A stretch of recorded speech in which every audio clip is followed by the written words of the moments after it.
कभी राम बन के कभी श्याम बन के चले आना, प्रभु जी चले आना।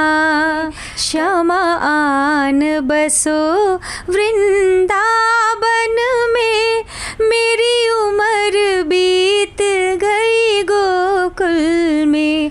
मुझे तो लोग ज़्यादातर बिहारी ही समझते हैं। मैं जब भी कहीं जाती हूँ तो लोग मुझसे पूछते हैं कि आप बिहार से हैं। हमारे यूपी में भी बहुत बिहारी भाई लोग रहते हैं और लिट्टी चोखा का स्वाद हमें हर जगह आजकल मिलता है। हम चाहे मुंबई महाराष्ट्र में रहें, वहाँ भी हमें खाने को मिलता है। विदेश में हो, वहाँ भी हमें लिट्टी चोखा मिलता है। यानी कि लिट्टी चोखा अब प्रदेश तक सीमित नहीं है, पूरा विश्व स्तर पर चला गया है। श्यामा आन बसो वृंदावन में, मेरी उम्र बीत गई गोकुल में। बचपन से आपने ये गाना सुना होगा, लेकिन आज हम आपको इस सिंगर से मिलवाने वाले हैं।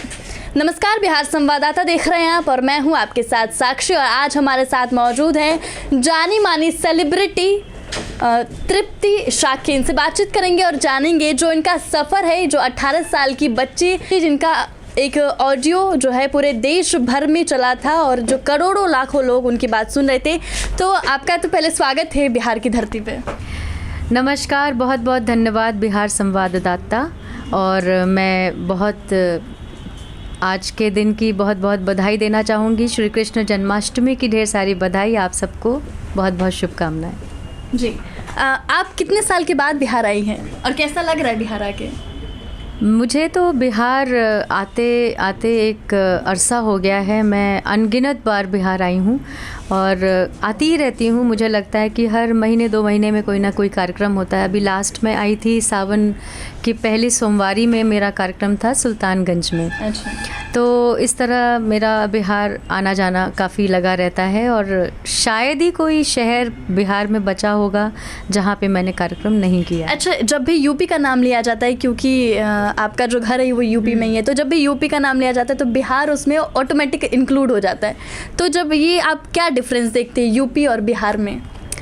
देखिए, डिफरेंस की यदि बात की जाए तो बहुत लंबा चौड़ा भाषण टाइप हो जाएगा, बहुत लंबी चौड़ी बात हो जाएगी। लेकिन मैं छोटे से शब्दों में यही कहना चाहूँगी कि बिहार और यूपी, मुझे ऐसा लगता है कि जैसे भाई बहन होते हैं ना, वैसा एक कनेक्शन है बिहार और यूपी के बीच। संस्कृति हो, अपना जो हमारी जो बोली है, भाषा है, और यहाँ पे जो आओ भगत होता है, सत्कार है, संस्कार हैं, ये केवल बिहार और उत्तर प्रदेश में ही देखने को मिलता है। बाकी प्रदेशों में थोड़ा भिन्न चीज़ें हैं और कहीं ना कहीं संस्कृति और कल्चर के मामले में मुझे लगता है बिहार और यूपी काफ़ी सेम टू सेम है। और मैंने क्योंकि बहुत सारे भोजपुरी गाने भी गाए हैं, तो मुझे तो लोग ज़्यादातर बिहारी ही समझते हैं। मैं जब भी कहीं जाती हूँ तो लोग मुझसे पूछते हैं कि आप बिहार से हैं। तो मुझे बताना पड़ता है कि मैं यूपी की हूँ। हालांकि मुझे कोई डिफरेंस नहीं लगता यूपी या बिहार में, नेबर्स हैं हम लोग और बहुत सिमिलैरिटीज़ हैं दोनों प्रदेशों के परिवेश में, हर चीज़ में सिमिलैरिटीज़ हैं। तो बिहार हो चाहे यूपी हो, मुझे एक जैसा ही लगता है। तो बिहार मतलब मोस्टली लोग लिट्टी चोखा के लिए जानते हैं। जी। तो आप जब आती हैं तो आप ऐसा मन में रहता है कि बिहार जाना है तो अब लिट्टी चोखा खा कर ही आना है वापस? देखिए, लिट्टी चोखा अब सिर्फ बिहार तक सीमित नहीं रह गया है। लिट्टी चोखा हमारे यूपी में भी मिलने लगा है, क्योंकि बिहारी जो हैं आज पूरे विश्व में छाए हुए हैं। कोई ऐसी जगह नहीं है जहाँ पर बिहारी ना हो। हमारे यूपी में भी बहुत बिहारी भाई लोग रहते हैं और लिट्टी चोखा का स्वाद हमें हर जगह आजकल मिलता है। हम चाहे मुंबई महाराष्ट्र में रहें, वहाँ भी हमें खाने को मिलता है। विदेश में हो, वहाँ भी हमें लिट्टी चोखा मिलता है। यानी कि लिट्टी चोखा अब प्रदेश तक सीमित नहीं है, पूरा विश्व स्तर पर चला गया है। आजकल एक ट्रेंड चल रहा है जो है राजनीति में कि जिसको देखो सनातन धर्म के ऊपर आकर बोल जाते हैं। तो एक्चुअल में सनातन धर्म है क्या? देखिए, सनातन मतलब कि जो सबसे पुराना, मतलब जो अनादिकाल से चलता आ रहा है और अनादिकाल तक रहने वाला, मतलब जिसका कोई अंत नहीं है, वो है सनातन। और सनातन धर्म के बारे में टिप्पणी करना या कुछ ऐसी बात बोलना, ये तो मुझे लगता है कि ये हमारे संस्कार के अगेंस्ट है। और हम ऐसा कैसे कह सकते हैं। सनातन तो हमारी धरातल है, हमारा आधार है। क्या लगता है आपको, सनातन धर्म जो है उसको ख़त्म किया जा सकता है? कैसे ख़त्म किया जा सकता है? जो अनादिकाल से चला आ रहा हो और अनादिकाल तक रहने वाला हो। हम रहें ना रहें, हम लोग नहीं होंगे, लेकिन ये सनातन तो हमेशा रहने वाला है। अच्छा, पहली बार जब आपकी आवाज़ ब्रॉडकास्ट हुई थी तो आपको कैसा लगा था? उस समय तो कोई सोशल मीडिया का दौर नहीं था। जब मैंने शुरुआत की थी उस वक्त रेडियो का ज़माना था और ऑडियो कैसेट्स उस समय आते थे। तो मेरा जब पहला ऑडियो कैसेट रिलीज़ हुआ था मार्केट में, तो मुझे ऐसा लगा कि जैसे मतलब एक ड्रीम कम ट्रू वाली बात थी। मैंने कभी जो चीज़ सोची ही नहीं थी वो चीज़ हुई। सबसे पहले मेरा जो प्रसारण हुआ था वो रेडियो पर हुआ था। ऑल इंडिया रेडियो पर मैं गाती थी और जब मेरा गाना उसमें प्रसारित होता था तो रेडियो पर सुन कर के ऐसी खुशी होती थी कि आजकल के ज़माने में यदि जैसे लगता है आप अगर टीवी पर या सोशल मीडिया पर सुनते हैं, उस ज़माने में रेडियो ही एक ऐसा माध्यम होता था। उसके बाद टेलीविज़न पर प्रसारित होने लगे गाने, तो बहुत खुशी होती थी, बहुत गौरव महसूस होता था। और इसके लिए मैं अपने परिवार को, अपने माँ बाप को और ईश्वर को धन्यवाद देना चाहूँगी, जिन्होंने मेरी प्रतिभा को समझा और मुझे उसी दिशा में आगे बढ़ाया। अच्छा, लोग तो जब नाम हो जाता है तो पूछ नहीं आते। जिस समय आप लर्निंग पीरियड में चल रही थी तो उस समय जो है कैसा, मतलब कितना स्ट्रगलफुल रहा आपकी लाइफ? लर्निंग पीरियड, जैसा कि बातों से ज़ाहिर है कि लर्निंग पीरियड एक स्ट्रगल पीरियड ही होता है। आपका स्टार्टिंग, आपकी बिगिनिंग जहाँ से होती है वहीं से एक शुरुआत होती है एक नए सफ़र की। तो मैंने जब शुरू किया तो कभी ये सोचा नहीं था कि इस मुकाम तक पहुँच पाऊँगी। बस अपना काम कर रही थी, एक लगन थी मन में कि एक नाम कमाना है, अपने आप को संगीत के क्षेत्र में इस्टेब्लिश करना है, ये सपना था।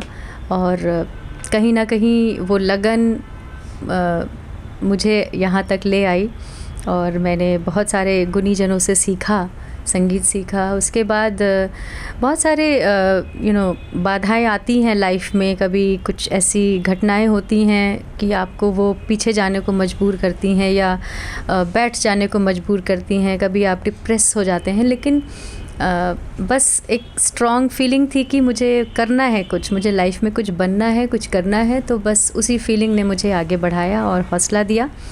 मेरा बीच में एक्सीडेंट हुआ था 1999 में मेजर एक्सीडेंट हुआ था, जिसमें मेरे पैर में 2 जगह मेजर फ्रैक्चर हो गए थे।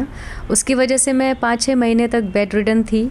तो बिल्कुल संगीत सब छूट गया था, क्योंकि मैं कुछ करने लायक नहीं थी, बिस्तर पे ही रहती थी, लेटी रहती थी इनफैक्ट, और बेड रिडन थी कम्प्लीटली। तो उस वक्त मेरा हौसला टूट सा रहा था। तो उस समय मुझे ईश्वर ने बहुत सहारा दिया, मेरे घर वालों ने मुझे बहुत बूस्टअप किया। मुझे तो लगता था कि मैं खड़ी ही नहीं हो पाऊँगी, मैं कभी स्टेज पर खड़ी होकर गा नहीं पाऊँगी, लेकिन ईश्वर ने मुझे बहुत मदद की, मुझे बहुत बल दिया।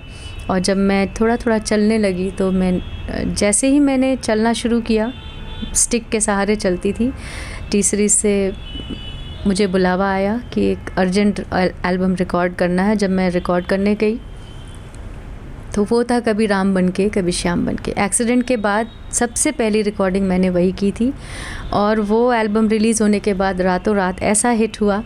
तो मैंने भगवान को बहुत धन्यवाद दिया कि 5-6 महीने भले मेरा एक स्ट्रगल पीरियड रहा, बहुत बड़ा स्ट्रगल पीरियड था, मैं एकदम होपलेस सी हो गई थी, लेकिन उसके बाद उन्होंने मुझे इतना बड़ा आशीर्वाद दिया, कभी राम बनके कभी श्याम बनके के रूप में। आज मैं बार बार उस चीज़ के लिए उन्हें धन्यवाद देती हूँ। और लोगों ने इतना प्यार और आशीर्वाद दिया है भर भर के मुझे, मैं कहाँ तक समेटूँ मुझे समझ में नहीं आता। और बस ऐसे ही ईश्वर की कृपा दृष्टि मुझ पर बनी रहे, आप सब पर बनी रहे, बस यही कामना करती हूँ। अच्छा, 4 लाइन सुना दीजिए आप। जी हाँ, ज़रूर। कभी राम बन के कभी श्याम बन के चले आना प्रभु जी चले आना। कभी राम बन के कभी श्याम बन के चले आना प्रभु जी चले आना। श्यामा आन बसो वृंदावन में मेरी उम्र बीत गई गोकुल में। श्यामा आन बसो वृंदावन में मेरी उम्र बीत गई गोकुल में। श्यामा आन बसो वृंदावन में। वाह, जब आप गाना गाती हैं तो मन में क्या चल रहा होता है, उस समय की क्या फीलिंग रहती है? देखिए, गाना गाते वक्त मैं भूल जाती हूँ कि मैं हूँ। मुझे लगता है कि बस मैं ईश्वर के साथ हूँ और मैं ईश्वर के लिए गा रही हूँ। जो भी गा रही हूँ उन्हें समर्पित कर रही हूँ। तो मैं उस वक्त अपने आप को बिल्कुल भूल जाती हूँ और मेरा जो भी लाइंस मैं गाती हूँ पूरा सब ईश्वर को समर्पित करके गाती हूँ। अच्छा, ईश्वर की हम पूजा करते हैं, शिव जी पे हम दूध भी चढ़ाते हैं। इसको लेकर जो है कुछ ऐसे लोग हैं आज मॉडर्न ज़माने के जो बोलते हैं शिव जी पे जो है दूध वेस्ट हो रहा है। ऐसे कुछ लोग हैं जो कमेंट करते हैं, तो आप किस बात पे कह रहे हैं? देखिए, मेरा ये मानना है कि अपनी अपनी श्रद्धा है। कोई अगर दूध चढ़ाकर भोलेनाथ पे और उसकी वही आस्था है तो उस आस्था का मैं सम्मान करती हूँ। और मुझे लगता है कि ये हमारे धार्मिक चीज़ें हैं, ये धरोहर है हमारे लिए। और अपने धर्म का सम्मान करना, अपने धर्म के प्रति जो भी हम कर्म करते हैं वो उसका एक सम्मान होना चाहिए। हम किसी भी तरह से पूजा करें, चाहे शिवलिंग पर हम जल चढ़ाएं या दूध चढ़ाएं, वो हमारी श्रद्धा है, वो हमारी आस्था है। हम चाहे जैसे भी भगवान को समर्पित कर सकते हैं, हम अपने भावनाओं को किसी भी तरीके से व्यक्त कर सकते हैं।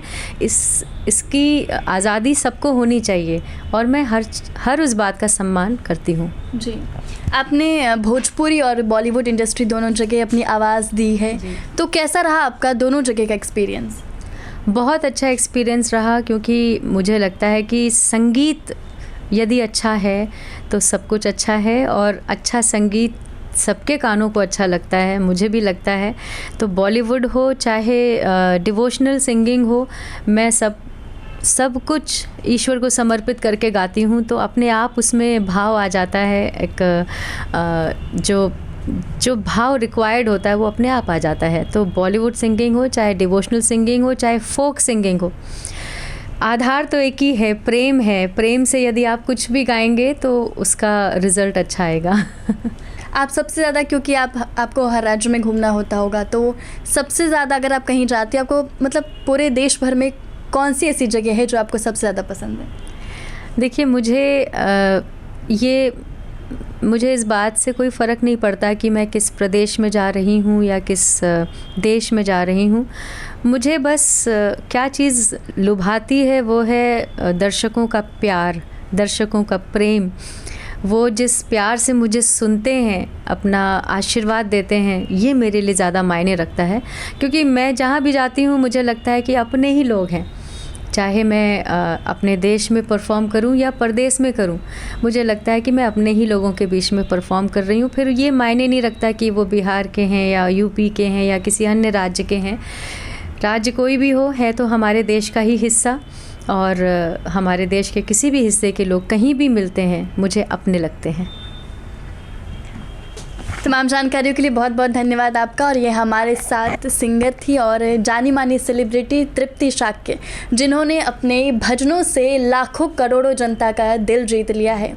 आपकी इस वीडियो पे क्या राय है हमारे कमेंट बॉक्स में ज़रूर बताएं और ऐसी तमाम खबरों से अपडेट रहने के लिए देखते रहें बिहार संवाददाता।